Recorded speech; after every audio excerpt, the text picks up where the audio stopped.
Happy New Year and welcome to the Anarchist Book Club with Danny Evans and me, Jim Yeoman. In this episode, we were delighted to be joined by our friend, colleague and comrade, Dr Matthew Kerry of the University of Stirling, to discuss his book, Unite Proletarian Brothers, Radicalism and Revolution in the Spanish Second Republic, published by the Institute of Historical Research in 2020. This book is available to everyone as an open access publication. We've put a link to the digital book in the notes to this episode. So do go and check out this fascinating work covering radicalism, fascism, the state, proletarian unity, and many other themes. We hope you enjoy this conversation, as well as the insights into the time me and Matt spent undertaking our PhDs together at the University of Sheffield from 2011 onwards.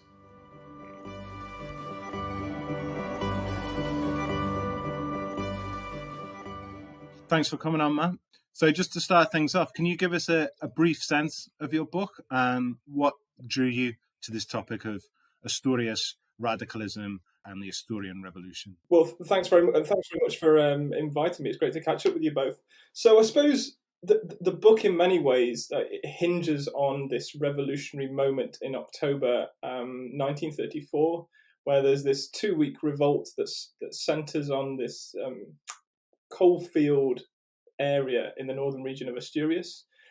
And in many ways, the book is about the origins, the development, and the ramifications of this particular moment in October 1934. And I suppose I sell it as the most important revolutionary moment in Europe between the early 1920s and 1936 and the beginning of the Spanish Civil War. And I think it's a critical moment in the Second Republic itself, and it becomes something as well that the Francoists at the end of the Civil War kind of reverse engineer as supposedly the beginning of the Civil War itself. So it's a critical moment in, I think, Spanish social and political history in the 1930s.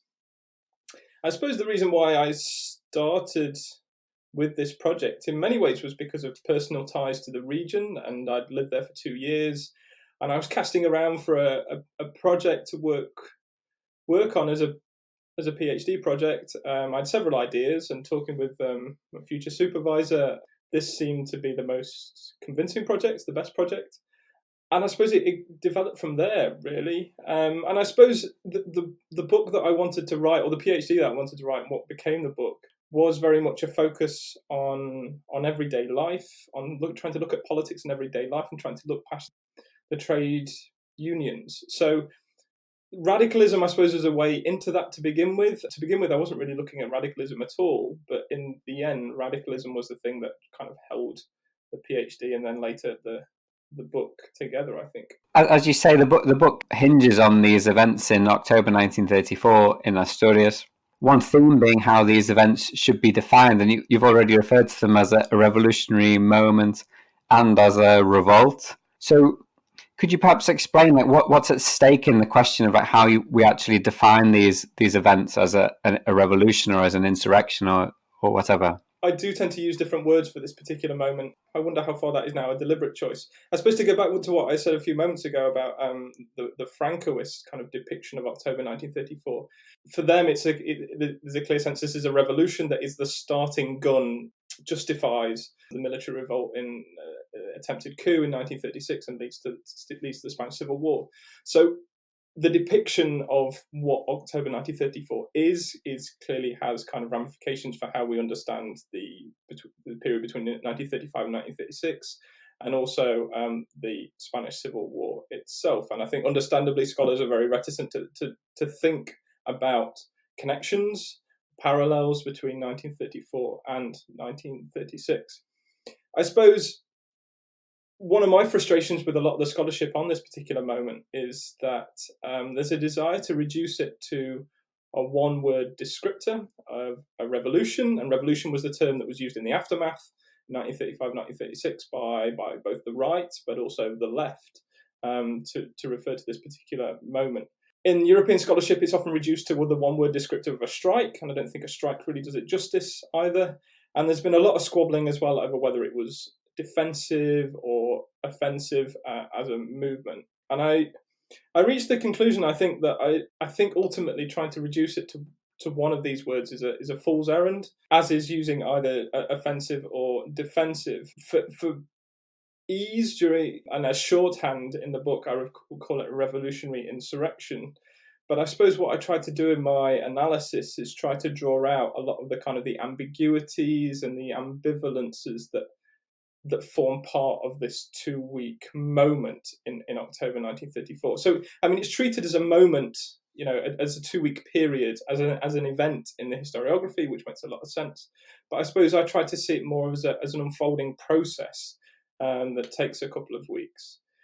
And so I do think it was revolutionary in nature. I think a lot of those people on the ground, a lot of militias on the ground thought that this was a sincere attempt at revolution. I think socialist leaders in Madrid who had kind of plotted a hazily defined revolutionary moment didn't see this as a revolution in the sense of kind of overturning the existing social order. So I think it's important to contrast that, that what happens in Madrid with what happens in Asturias, and not to read the desires and hopes of those on the ground through the lens of politicians in Madrid. And I suppose what I tried to do is look at what was how a new order was built on the ground in over the course of those 2 weeks. What was preserved, what was destroyed, how violence was used to create a revolutionary community, and how these processes are necessarily, I suppose, quite ambiguous. That a revolution declares, or revolutionaries declare that they're building the world anew, but of course, you can't build everything from scratch straight away. So certain things are kept, certain things are destroyed. And I tried to trace those processes. And I think that means by taking that approach, you emphasize how the revolution is necessarily disputed and contested on the ground itself, that a lot of those would-be revolutionaries have very different ideas about what a revolution would look like. Yeah, thanks. That's fascinating, and I'm sure a number of those points we might pull out a bit as we go through. I know that it's something we discussed when we were doing our PhDs together. I remember having conversations about what do you call it, and I remember when you kind of settled on this, this term of insurrectionary kind of revolution. I think that does a job, and as you say, I think that kind of necessary ambiguity also works well in that discussion as well. You mentioned several times this idea of it being a process that really ties into another key theme, of the book. You mentioned it earlier as well.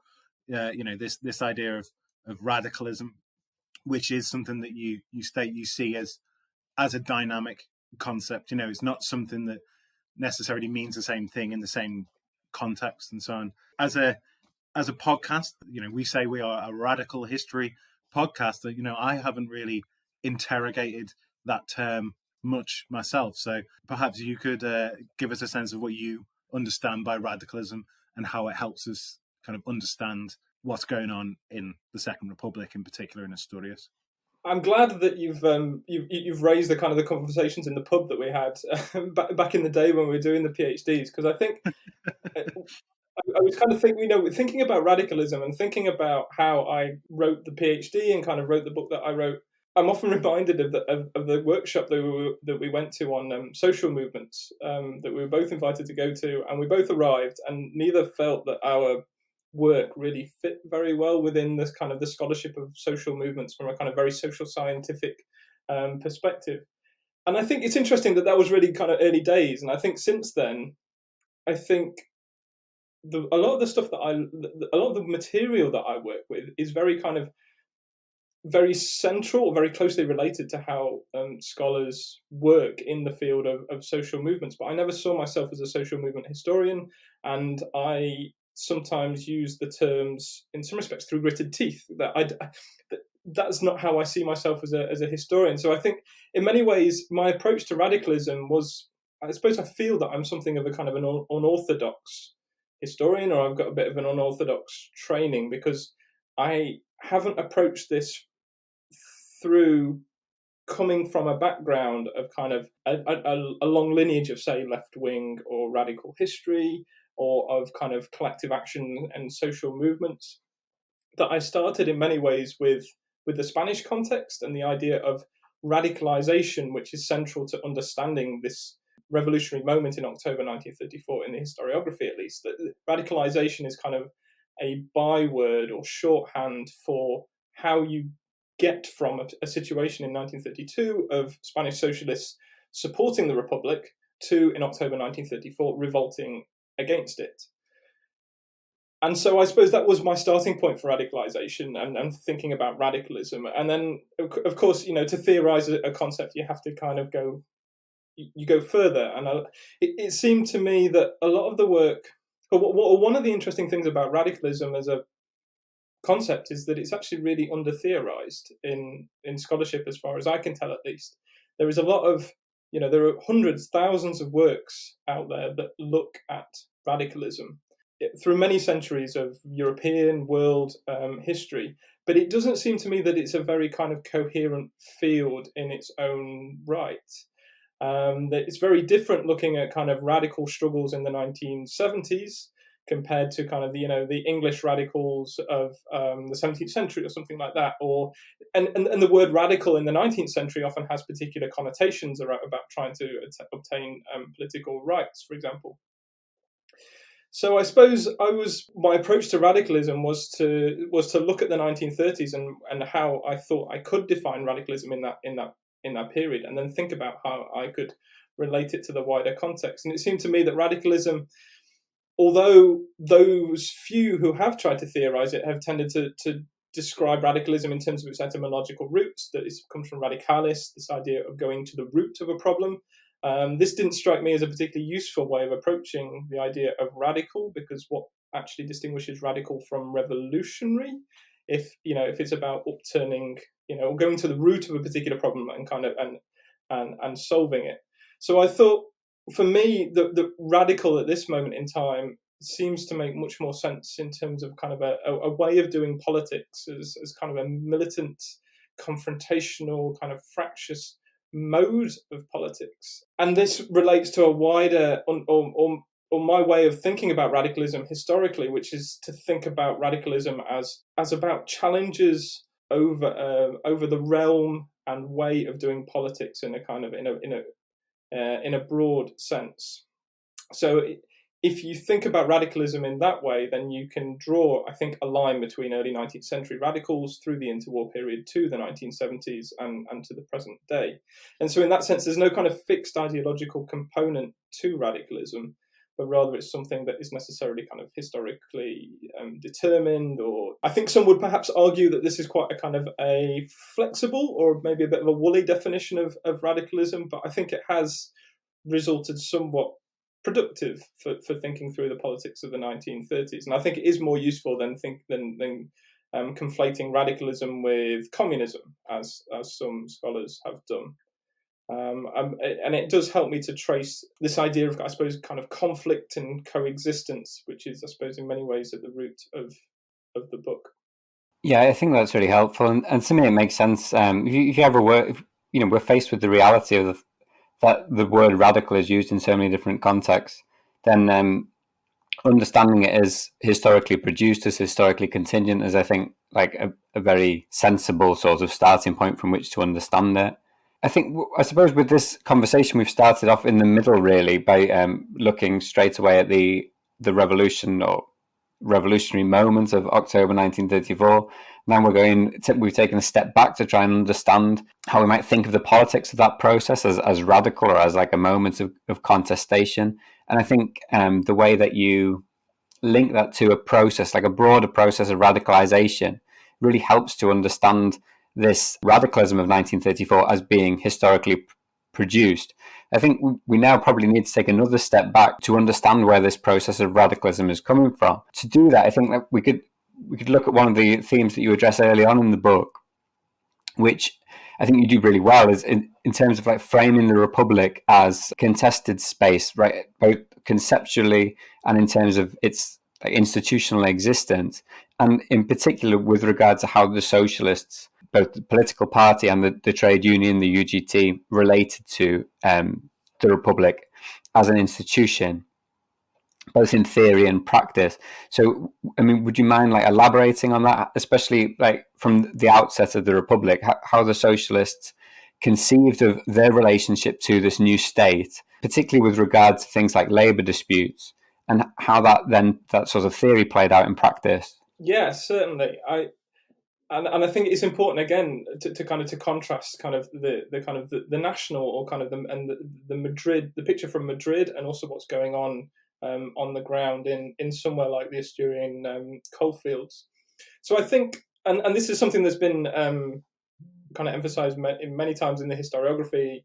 So the socialists in many ways are seen, and I think are in many ways kind of the pillar of the Republican regime. They're part of the Republican Socialist coalition that comes to power, of course, and they provide the kind of the backbone of the Republic in terms of organization and kind of thousands of members who are members of the union. The party is smaller, but still, they provide a mass base to the Republic, which the Republican parties tend to lack. And they are, as one leader put it, quote, the arm and support of the Republic.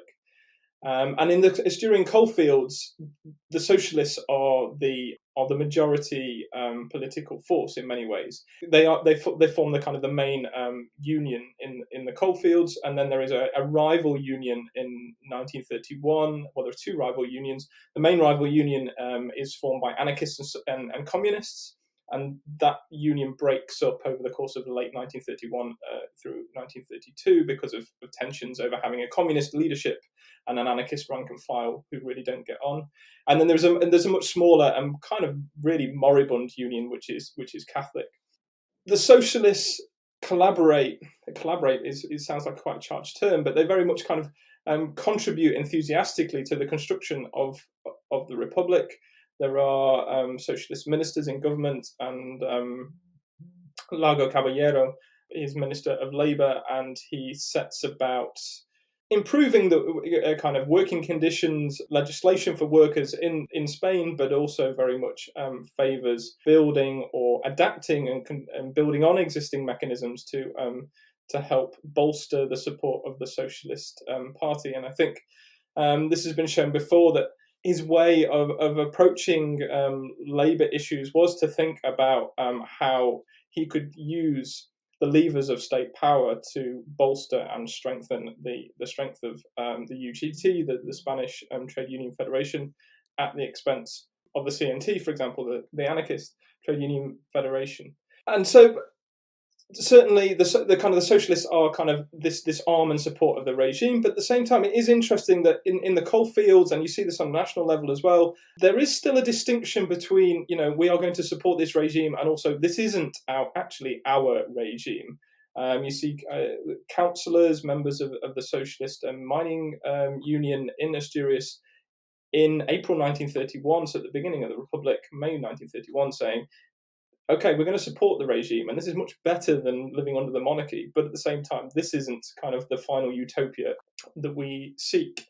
And so I think it's easy to look at the rollout of kind of legislation from Madrid and emphasize, I suppose, the role of Largo Caballero in adapting these mechanisms and of how the socialist position was strengthened by things like the mixed juries, the kind of the arbitration committees. And to emphasize how socialists were told not to strike at the beginning because that would undermine the Republic. But in many ways, I think if you look at the situation on the ground, in somewhere like Asturias, what I saw is that many of the socialist rank and file are quite happy to strike, and in fact see this as a favourable situation in which to strike.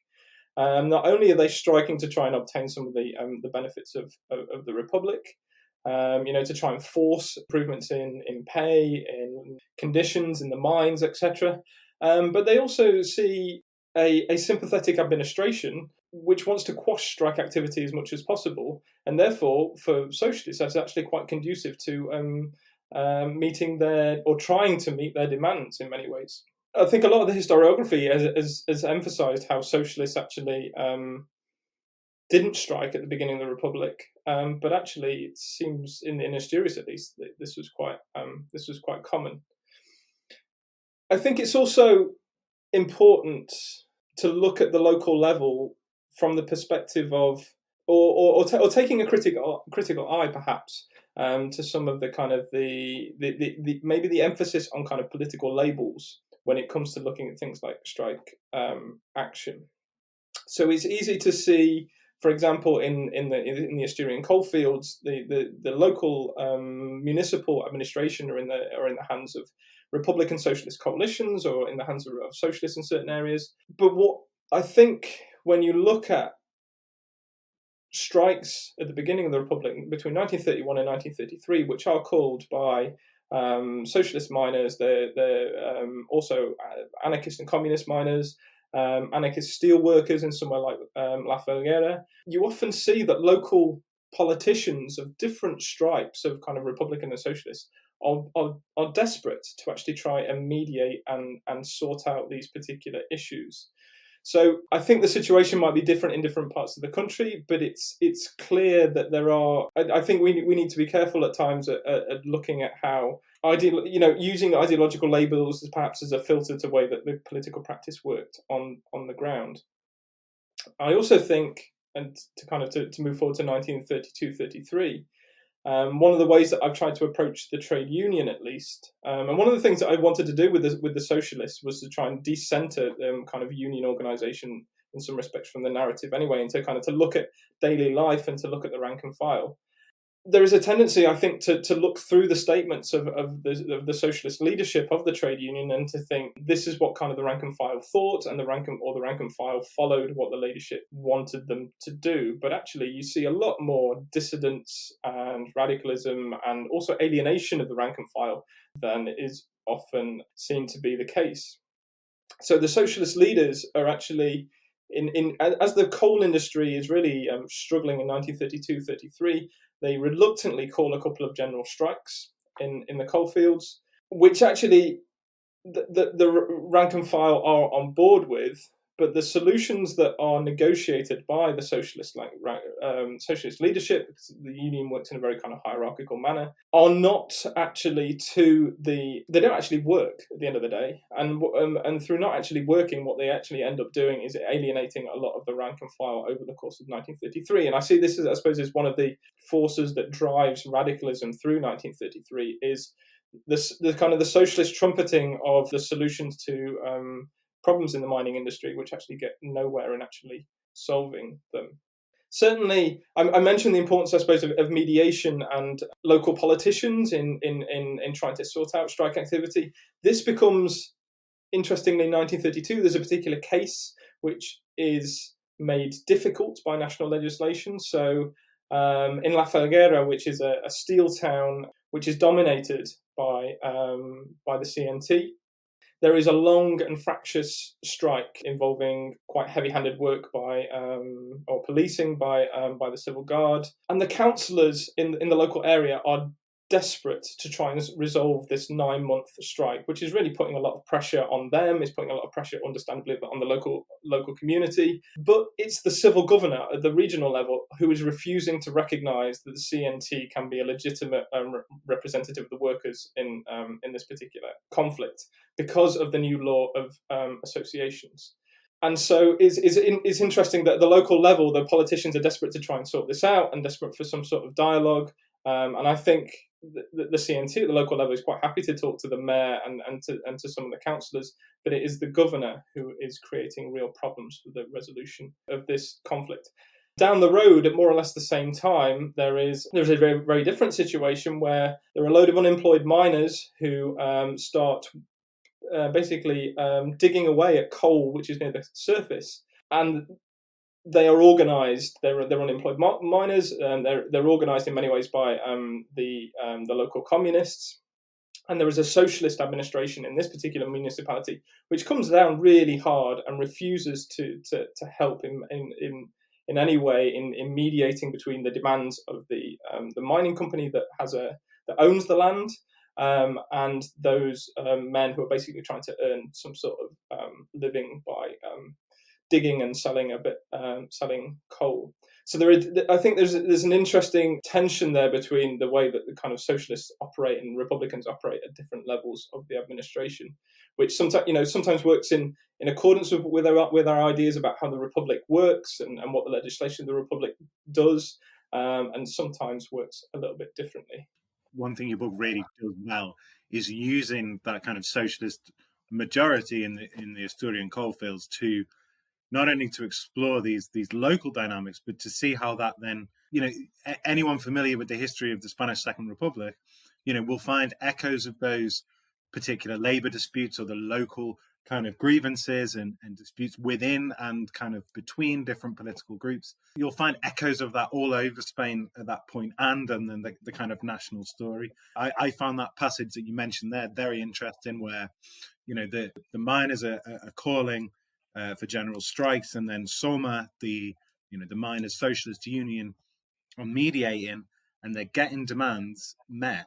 But these are totally, these are never going to satisfy. They're not going to solve the problem that's at hand, nor does it satisfy the base. And again, part of me thinks, is there a lesson there about the PSOE, the Socialist Party's involvement in the Republican state in general, that they are constantly struggling to satisfy, the rank and file, which, as you say, operate in many ways. I'm reminded of how the socialists depict the anarchists over the turn of the century, and is exactly in the manner that the miners are behaving in Asturias, and these are good socialist miners. So you're right. It's important to look just beyond what people call themselves, or what union even particularly they're involved in. It's actually, this is a rank and file thing often.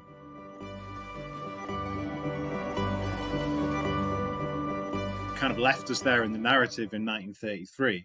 There's the elections of 1933, which bring the right to power. Ironically, the radical party in Spain, but I don't think they would fit your definition of radicalism that you gave earlier. These are a centre-right liberal party with the kind of hanging threat of the more explicitly mass Catholic rightist party, CEDA. So that there, and I found it very interesting in your book that you talk then about the shift in governance across Spain, but particularly in Asturias at that point.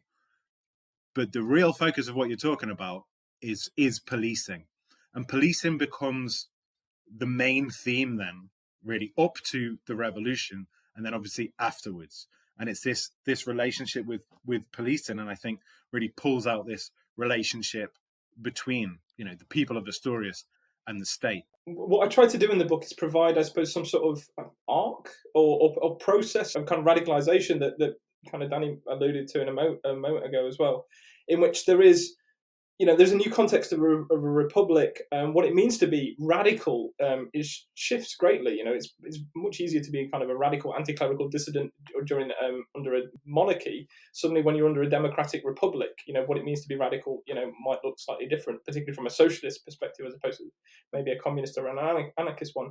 And then we have so there are disputes that I trace over kind of anti-clericalism and religion, and trying to make kind of that secular vision real or material on a daily level, and then this fractious dispute over labour matters as well. But then I shift, as you've pointed out, to policing, and I think what I'm trying to trace through all of this is kind of this development of a radical confrontational attitude or way of doing politics from kind of 32 into 34.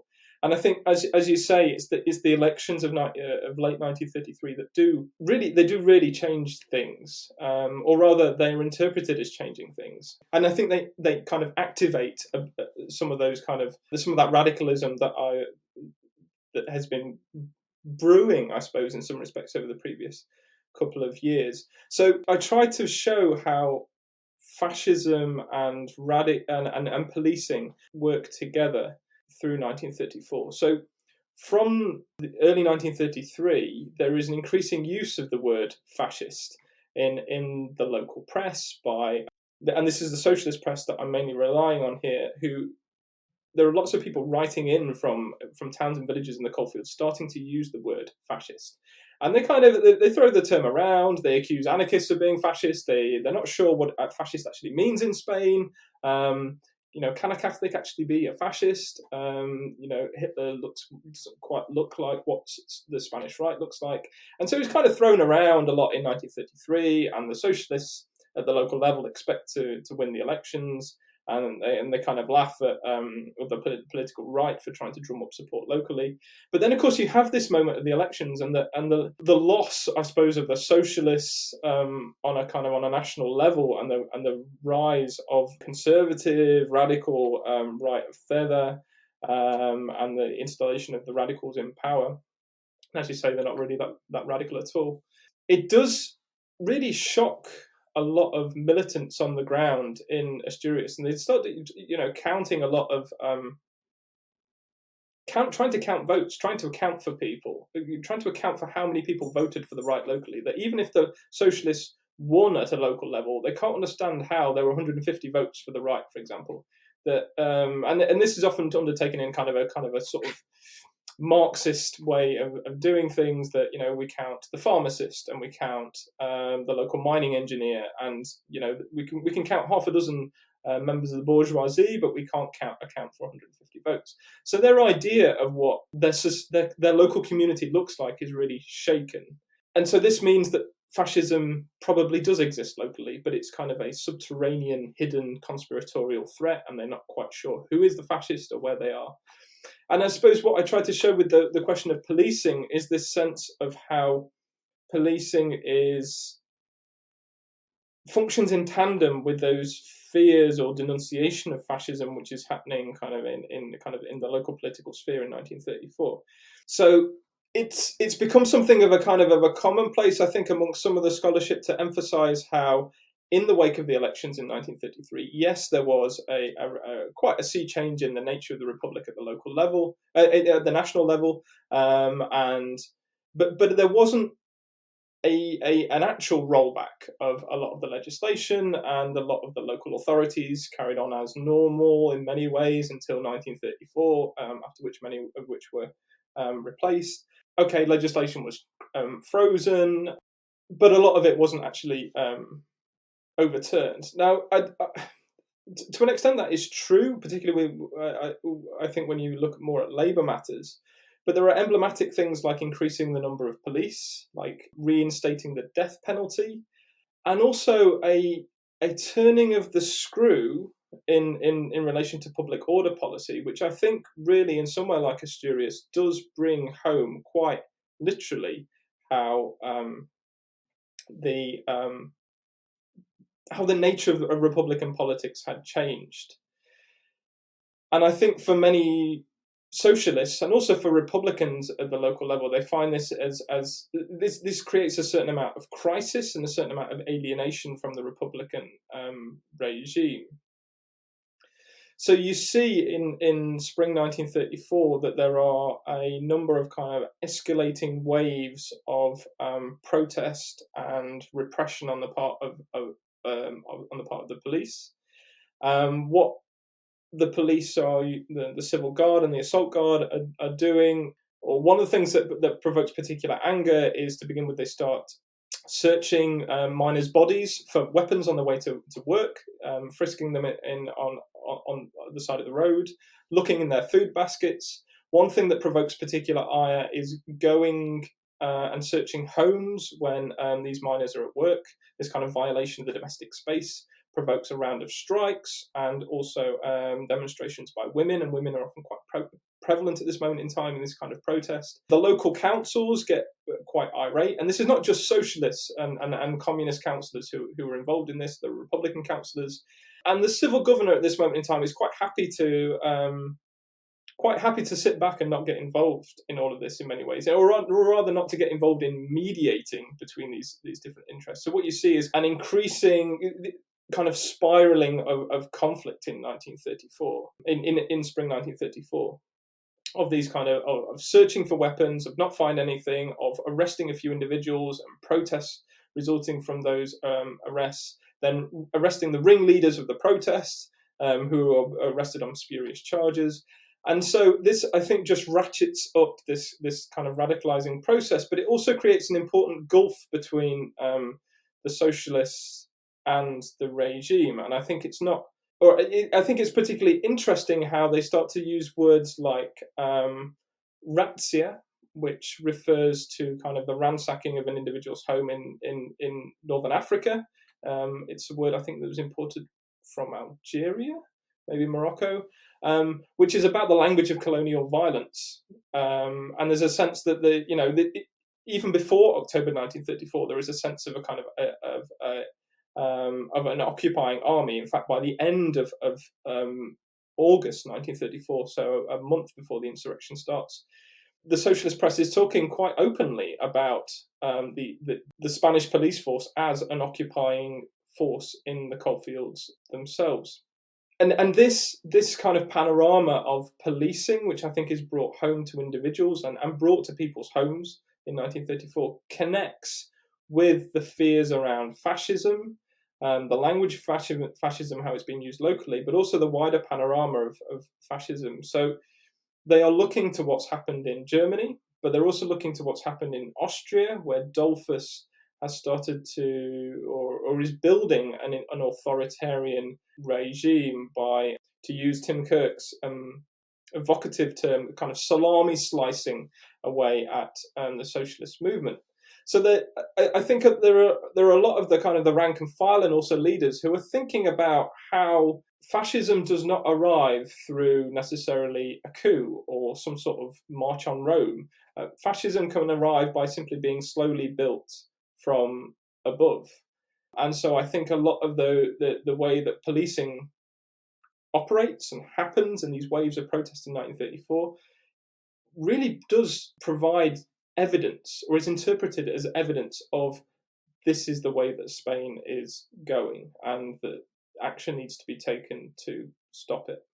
That's really interesting. I think it's both extremely evocative and really impressive the way you're bringing together different levels of analysis here. So you have the international situation informing an analysis of the direction of politics. You also have changes in the national government, and then changes in policing at the local level that is provoking this, as you say, a crisis in terms of how the left understand not just the republic as an institution, as a form of governance, but also how they understand their own neighborhoods, how they understand the direction of history even. And of course, this is becoming an existential question. And I think it must, you really bring home how terrifying it must be, really. And in some ways, what happens with the republic in the first few years is you could say superficially, at least, is a vindication of this anarchist position that you can change the form of the state, but the function of the state remains essentially the same. From the socialist grassroots perspective, and I think from the leadership perspective as well, it's a terrifying rapidity with which what had promised to be, or what was understood as a new epoch of a broadly progressive, egalitarian governance, is transforming into its opposite, and that's happening recognizably on a day-to-day basis. And as you say, there's a feeling that something needs to be done about that. And one of the things that is done about that is implied by the title of your book, Unite Proletarian Brothers.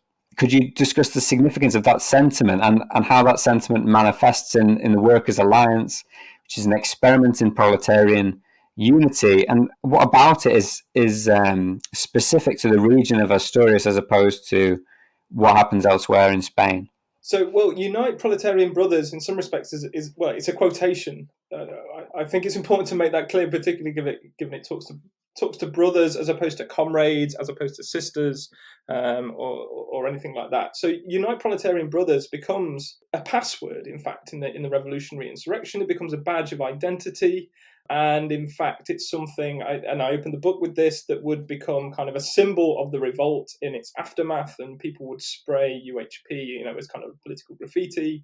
It would become a feature of posters during the Spanish Civil War. There is a scholar of October 1934, and I haven't found the original evidence that supports this, suggests that the whole idea of Unite Proletarian Brothers, which is UHP in Spanish, comes from an interpretation, a creative interpretation of what unite or union horsepower meant on the side of pieces of machinery in Asturias in the 1930s.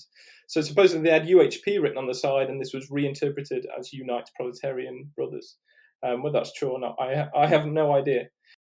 It's interesting because I think the idea of unity in the book and in Asturias, what I try to do, although it's become paradoxically the title of the book, I try to puncture a couple of what I see as kind of myths around the idea of unity at this moment in time.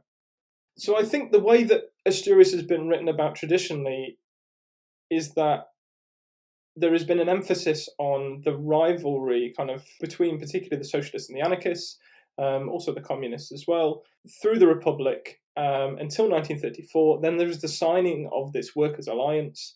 And there is almost kind of a romantic sense that proletarian brothers are embracing one another and finally overcoming their differences and, I suppose, alienation from one another. And they march together towards revolution in October 1934. And, of course, it's a glorious failure and defeat. I take issue with several parts of that narrative. The way that I approach Asturian society in the 1930s means that I've tried to avoid approaching people through the lens of the trade union, so and through the lens of kind of straightforward political labels imposed from above. So it's easy, I think, if you think in terms of coalfield society, in terms of the Socialist Union and the Anarchist Union, and that the anarchists have a stronghold, for example, in La Felguera, which I mentioned before, the kind of the steel town. Socialists are strong in somewhere like San Martín del Rey or Aurelio. The communists are particularly strong, it is alleged, in the Red Valley of Turón.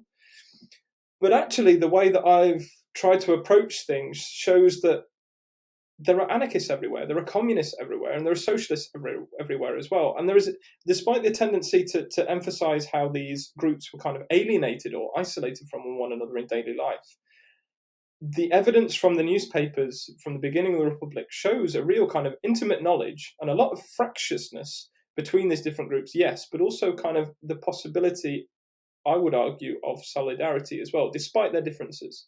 The socialists do have their own Casas del Pueblo, and the anarchists also have their own kind of institutions where they can debate politics, learn about culture, society, etc. In La Felguera.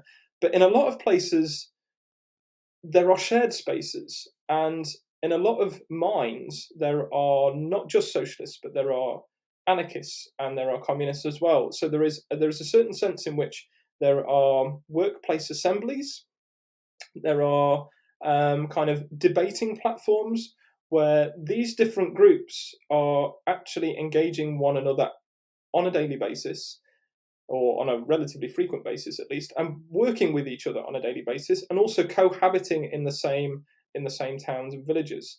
So I think, although there's a tendency to see these groups, the socialists and anarchists and communists, as segregated from one another, I don't see that. And I think the fact that there are occasions in which there is collaboration, or at least some kind of mutual self-understanding, but also a lot of rivalry, of course. This does provide some sort of framework for collaboration and cooperation in 1934. Now, in terms of the Workers' Alliance itself, the classic narrative begins with Joaquín Maurín, a dissident Catalan communist, who invented this idea of the Workers' Alliance as more of a kind of a coalition, I suppose, as a way of bringing workers of different tendencies or ideologies together, as opposed to expecting that they would leave the ranks of the CNT or the UGT or the communists to join a different organisation. So, in some respects, suggesting that the whole idea of the Workers' Alliance, I think, suggests that there is, I suppose in the way that I've looked at it in Asturias at least, suggests that there is a kind of it's not an admission of failure, but it's an admission that conversion is not of your enemy is not necessarily going to work. So although the story often begins with Joaquín Maurín in Catalonia in 1933, there are attempts to construct some sort of grassroots alliance cooperation between different groups in Asturias, in the coalfields, even before Maurín establishes the Workers' Alliance in Barcelona. So I think the way that the Workers' Alliance has been written in Asturias, where there's a Workers' Alliance signed at the end of March 1934, there's a tendency to say, well, that is kind of that is the starting point. Whereas I think there's actually a lot of grassroots cooperation and collaboration over the preceding 18 months or so. And in fact, if we go to the Workers' Alliance in Asturias, which is signed between socialists and anarchists at the end of March 1934, as I've said, and this is actually it's an alliance which is first proposed by anarchists who are in jail, anarchists from Gijón. There is a tendency to say, okay, so the socialists and the anarchists at the end of March 1934, they resolve their differences, and you can almost draw a straightforward line between that and October 1934. You have the insurrection, and you have socialists and anarchists working on the ground together, and the communists join the Workers' Alliance just before the insurrection itself. And so there's a sense that differences have been overcome, and there's some sort of kind of proletarian, kind of comradely utopia being forged. I think that is the kind of very much the mythical way of looking at this, the way that I've seen it in the documents from the moment of the signing of the Workers' Alliance in the back room of a bar in Gijón in March 1934, is that actually the Workers' Alliance doesn't actually seem to have much of a life. It doesn't seem to have much of a political life. Yes, there are some rallies, but it doesn't actually seem to do that much. The planning of the revolutionary insurrection is very much socialist. There are anarchists in Gijón who plead for weapons with the socialists, and the socialists basically say no. That happens through the summer of 1934. There is a difference between the anarchists in Gijón, who, generally speaking, are much more willing to cooperate with the socialists than the anarchists in La Felguera, for example. And so what you actually see is, despite this sense of the Workers' Alliance overcoming all differences, in September 1934, there is a vote in the regional CNT, and the Workers' Alliance as a strategy is only narrowly passed. And those who oppose it are actually a lot of, or several of those sections are actually from the coalfields themselves, and particularly those that are kind of under the influence or close to La Felguera. So it's hardly a case that kind of differences have been overcome at this moment in time. It's also true. So, and at the same time, communists are often sidelined from that narrative. That communists are seen as being very sectarian, as rejecting the socialist anarchist Workers' Alliance, which seems to make a lot of sense, and they only sign up just before the insurrection begins. But actually, through spring 1934, there are lots of grassroots initiatives, the 1st of May celebrations in certain towns and villages, for example, where the communists are working alongside the socialists quite happily, despite what's being said in the press. So I think the story of the Workers' Alliance is quite complicated. If we then fast forward to what actually happens in the insurrection itself in October 1934, that is also quite interesting in the sense that there are areas. So La Felguera, for example, which is very strongly anarchist, kind of goes its own way in terms of trying to construct a kind of a libertarian space. It is quite different, I think, to the revolutionary process in other parts of the coalfields.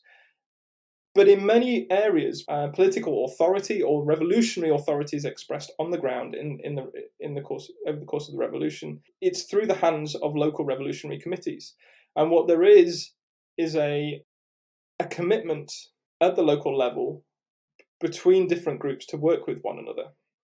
So you see, for example, in a place called Mieres, which is there are a few anarchists there, and there are a fair few communists as well. But it is overwhelmingly socialist in many ways. But the way that the local revolutionary committee is constructed is through having representatives of all organisations. And whereas previously, I think in strikes, you often see, okay, we will listen to the delegates and the words of kind of minority syndical groups within the workplace. In 1934, there is a commitment to making sure that all voices are represented on a more or less equal footing.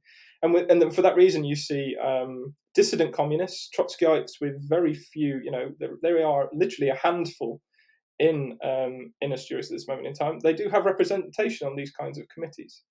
So I think in many ways it's the story of unity over the course of the Republic in Asturias, and maybe in other areas as well, there needs to be a much closer focus to kind of live reality and kind of those relationships in towns, villages, neighborhoods on a day-to-day basis, which can be fractious, but they can also provide a kind of a basis for solidarity and cooperation, rather than automatically reaching straight for organizations like the Workers' Alliance, for example.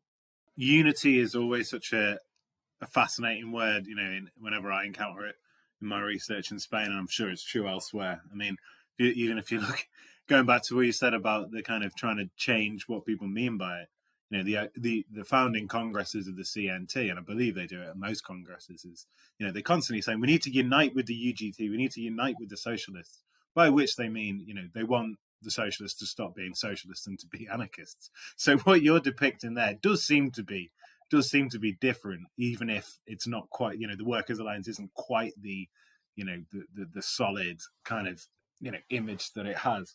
The image that appears on the front cover of the book of this incredibly muscular, top off miner is quite a striking thing. And as you say, what you do in the book slightly problematizes that.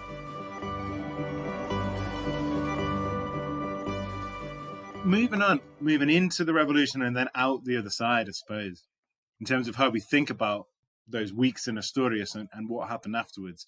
What you do well, and this is something that Danny's already picked up on really well, is to kind of ingrain that kind of detail of the human and physical geography of Asturias and the Asturian mining regions, while never really losing sight of what's going on in the region as a whole, in Spain as a whole, and in Europe. And you frame this era, particularly 1933 to 5, as being absolutely key.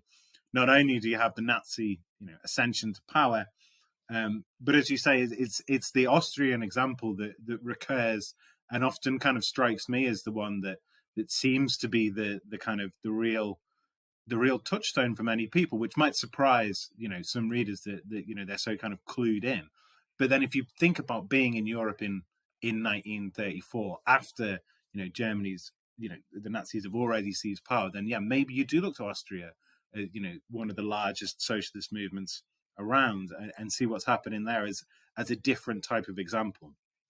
So then, with all of this, happening, and I say this very tentatively, and you can absolutely kind of shoot me down, but are there ways in which the insurrection, however you want to call it, the revolution, the revolutionary moment in Asturias can be seen in a longer term as something that the left can see of as a success, in that you don't get this salami slicing of the left in Spain. You get massive repression, and you get repression that can be framed.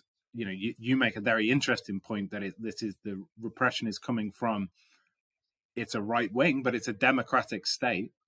It's not conducted in a power vacuum. It's not conducted immediately after war or at the start of a dictatorship. I'm not undermining how appalling the repression is, but at the same time, that repression itself becomes a point of contention within the right, between the liberal right and SEDA, this kind of radical rightist party, and you don't get, despite if the insurrection was launched to stop the advent of fascism as they saw it, which they saw as SEDA's entry into ministerial positions in government, that isn't what you get.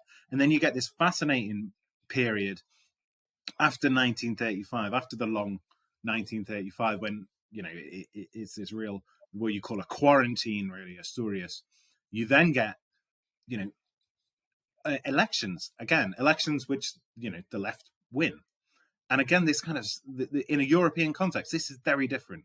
The idea that you have this massive repression of the left, but then the left is allowed to take power again, and is able then to kind of reassert itself again. I think it is very interesting. So again, I'll return to this idea of, often in the podcast, we try and think about how we think of moments like this, and can we see things which are framed as defeat are there things to be taken from that are positives or victories and so on? And I wonder if there is anything in that, or if you totally disagree with me, and Asturias is an example of a defeated left once again. It was after writing the thesis, I think, because I was very kind of plugged into or focusing, zoomed in, looking at what was going on the ground, or that's what I was trying to do, that afterwards I felt like I got a kind of a broader perspective and did much more reading around afterwards, I think, in many ways, about the European context. And I think the book in many ways, or my work, fits into one of the things that, one of the main topics, I think, that Gerd Rainer Horn talks about in his European Socialist Response to Fascism book, which is about this idea of 1933 to 5 as this moment of kind of real turbulence for European socialists. And I suppose to go back to what Danny said, it certainly makes sense from or it's unsurprising from the perspective of, say, Spanish anarchists in 1934, 35, that, this is what the Spanish state will do. This is what the police does. This is what the army does, because that is what they do as part of the mechanism, or as part of the apparatus of kind of state power and repression. But of course, for socialists to lose power in a lot of European nations, to see democratic politics dismantled, is disconcerting, to say the least. And then the destruction of the massive German labor movement, etc., etc. So I think, I suppose I'm reticent to see it as a moment necessarily of success, but maybe as a moment of reaction. I think I do definitely fly the flag, and I would like to continue flying the flag for 1934 as a particular moment of reaction. So I think in histories of the interwar period, we often tend to focus on 1933 as a key moment, because of Hitler's ascension to power and the construction of the Nazi dictatorship. And I think that does make a lot of sense. But I think 1933 in that way often overshadows 1934, where you do have the mass strikes or the strikes and demonstrations in France that follow the right-wing demonstrations outside the French Parliament in February 1934, and that is kind of in some ways also a reaction to the rise of the radical right in France, and is the beginning of the Popular Front.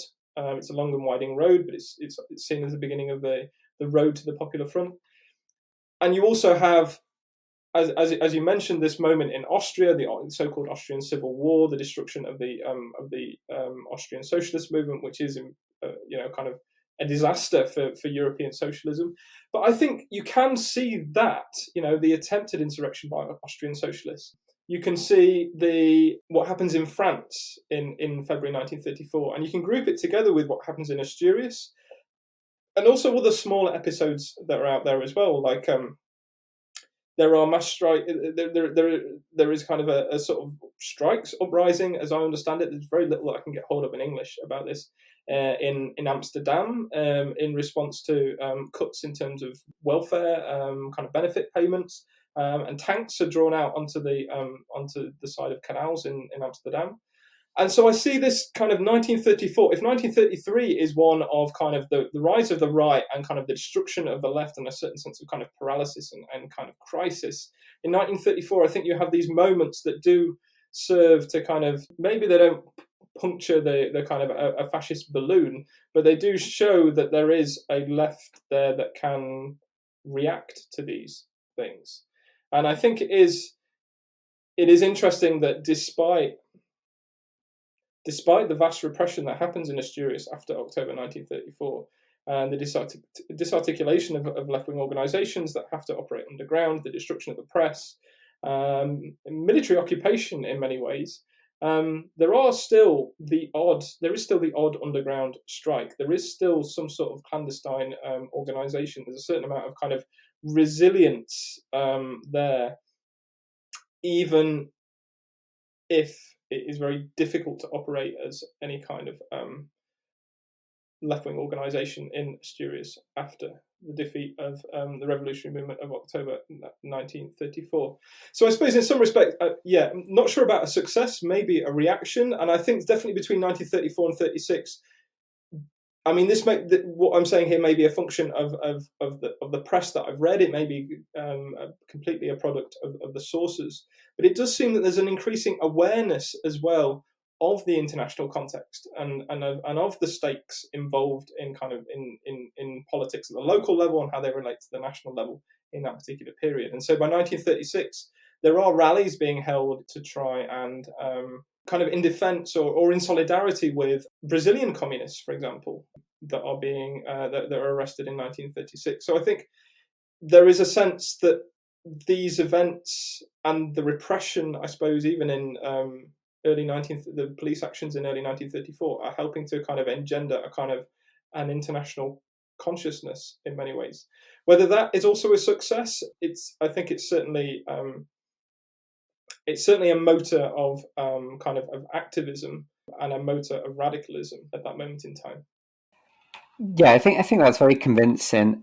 So I suppose we can think about it as in some ways, as a sort of ambivalent defeat, in spite of the very desperate material consequences that it has for thousands of people. It's ambivalent both, as you say, in the sense of being a part of this broader European reaction to the threat of fascism, and also in terms of the afterlives it has within Spain in terms of Spanish political culture, but also because of its actual achievements and the scale of it as a major insurrectionary event. As you say, it enters the pantheon of historical European insurrection. So having looked at it in its immediate context, perhaps we can take a step back and think about it in terms of a broader kind of revolutionary memory, without wishing to labour the point of this, like the question of whether it's a defeat or not. I mean, all revolutionary insurrections are defeated, and well, not all of them, but the vast majority of them, from a socialist perspective, have been. But some of them are remembered as defeats, and in terms of what that defeat represented, and particularly for anarchists, and with it being the centenary, you'd think of something like Kronstadt being a good example of that, right? Where it's actually remembered in terms of its, as well as focusing on the actual events, the defeat is wrapped up in how it's remembered as being the end of one type of revolutionary possibility. Whereas, say, for example, the Paris Commune, although it ends in a massacre, ends in very bloody repression, I would suggest that it's not remembered necessarily simply as a defeat, right? But as a harbinger of something different, or as something new in the world. So, if I can ask you to think about Asturias 1934 in terms of that broader kind of revolutionary memory, how would you see it fitting within that pantheon? Yeah, it's a very good question. I suppose in many ways, from the perspective of the Spanish left, I think it is seen very much as as a victory, as a touchstone, and very much an important component of identity. And I suppose in many ways, the making of a sort of a revolutionary Spanish working class, and particularly from the perspective of creating this idea of the kind of the legendary Asturian kind of combative radical miner, and therefore I think there's a certain sense that 1934 works in tandem with 1962, the kind of the mining strikes against the Francoist dictatorship as well. I think the way that it fits within a wider context as well, it strikes me as interesting the way that in terms of histories of the interwar period, at least, the wider histories by non-Spanish historians, they tend to reduce this movement to a strike, which strikes me as quite interesting. And it strikes me as interesting because I think in many ways it shows how the revolutionary aspects and the insurrection aspects of October 1934 really don't fit the narrative of the interwar period in terms of the 1930s. It makes sense, yes, to have an insurrection at the end of the First World War, perhaps in some sort of kind of revolutionary moment, or a Soviet, like in Hungary or in Munich in 1919.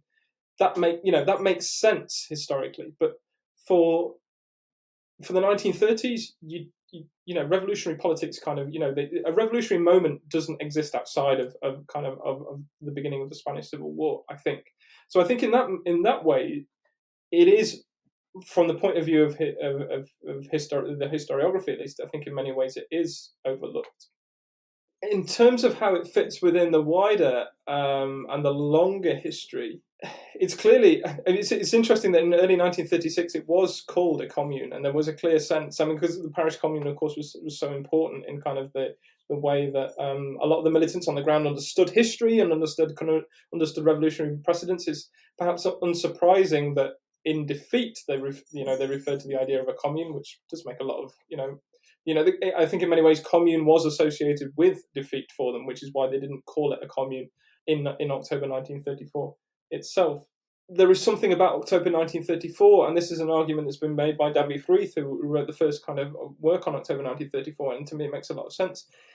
It is interesting as an end point, I think, for a certain kind of cycle or period, I suppose, of European history, in that this is the last, as he argues, and I'm yet to be convinced otherwise, this is the last kind of left-wing working class insurrection that attempts to take the state by force on European soil. I think it is, as I say, I think it's overlooked in the history of the interwar period, partly because of those aspects, and that doesn't really fit into the narrative of the 1930s. But I think it does belong to a kind of a longer lineage of these kind of insurrectionary, kind of revolutionary attempts that I think disappear after 1945. When we were speaking earlier about kind of what you call it and the ways in which that you've kind of encountered, different ways of people trying to frame it, I immediately kind of thought, well, commune would be a word for it. So it's interesting to hear that, they kind of grapple with that, because, like you say, strike certainly doesn't do it justice. Revolution is ambiguous in terms of this. I think the resonances with the Paris Commune are definitely there, particularly in, I really love the sections where you look at the revolutionary proclamations, and you say, kind of more hard-nosed social historians have kind of disregarded these as being, well, quite obviously kind of utopian or fanciful. They tie in with again, I really like the sections where you talk about the rumors of kind of Soviet aid is coming, or there's columns marching from Leon, but you're not using them in that way. You're using them to see how a revolutionary imaginary was trying to be forged, and that really rang Christian Ross, for example, is my go-to thing on the Paris Commune, about how these moments and imaginaries are kind of put together. Just to kind of take a step out of the text itself and think about process, the work that's gone into kind of putting this into a book. But one, as I mentioned at the start, one thing that I think is a really, really good part of it from the point of view of someone that's not actually, working in academia at the moment and, has less access to things than they would, that something like this would come out open access. And I wondered, have you had any sort of feedback on that or any reception on that aspect of the book, and how did you find the process of doing that? Yeah, well, I suppose little feedback in so far in terms of kind of the fact that it is an open access book. I think it's interesting. I think in many ways because of the way that the press have set the kind of the initiative up and have set the series up. In many ways, it works like kind of any other academic book series, that in terms of how it works itself. And basically, just at the end of the day, in addition to having your hard copy book, there is also a PDF which is produced at the same time. I would definitely like to recognise at least the kind of the real hard work that was put into producing the book by the publisher. There's lots of rounds of revisions and cleaning out of all the typos in my manuscript, and a lot of hard work by the reviewers as well. So there's definitely a lot of work put in from that perspective. And definitely, as you both know, kind of being a young scholar, having something out there which is open access is a real plus, because of the outrageous price of academic texts a lot of the time. And I suppose this is one of the reasons why you've reissued your book with AK Press, Danny. That it's they are so expensive, they are so inaccessible to people. So it was something that I wanted, if possible, but of course it is quite difficult to get open access because it is so expensive, to produce, for it to go through all the production process. And so I'm very grateful for the fact that that the Royal Historical Society and the press itself have kind of footed the bill for that. But it is interesting, isn't it? I suppose, although I'm really proud of the fact that it is open access and there are some other great initiatives out there, and it does seem that there is increasing kind of moves in terms of making scholarship more open and accessible to all, that you still really want the physical thing in your hands. And I suppose I do worry as well, seeing, I think it was yesterday, the news that Spare Rib has been removed from British Library kind of online resources, the kind of feminist magazine. It's all these kinds of digital tools are great, and I'm a big fan of them, and they allow me to do research on Spain from the comfort of living in Edinburgh. But at the same time, all this stuff online is also quite fragile, and that a lot of it can be removed or can disappear. So it is also quite nice to have the physical pages in your hands as well. Thanks for listening. As ever, if you'd like to get in touch with us, our email is abcwithdannyandjim@gmail.com, and you can follow us on Twitter and Facebook, both at abcdannyandjim. The podcast music is Stirling Orchestra and Rafael Dinocio, Gente de Miña Terra. The podcast logo is an adapted version of the Left Book Club logo. The image in this episode is the poster Aprieta, fuerte, compañero, or Squeeze Tightly, Comrade, created by Germán Horacio Robles in 1936. Love and solidarity. Until next time.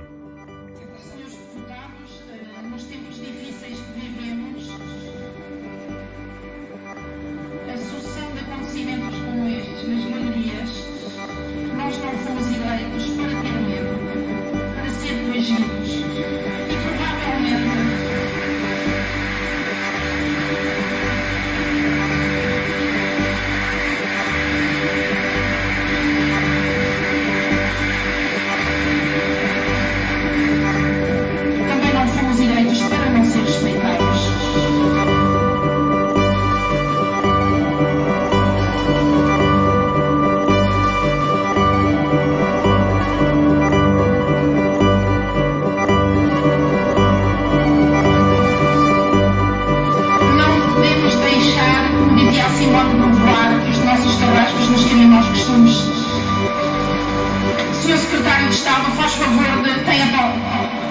tem a palavra, não existe.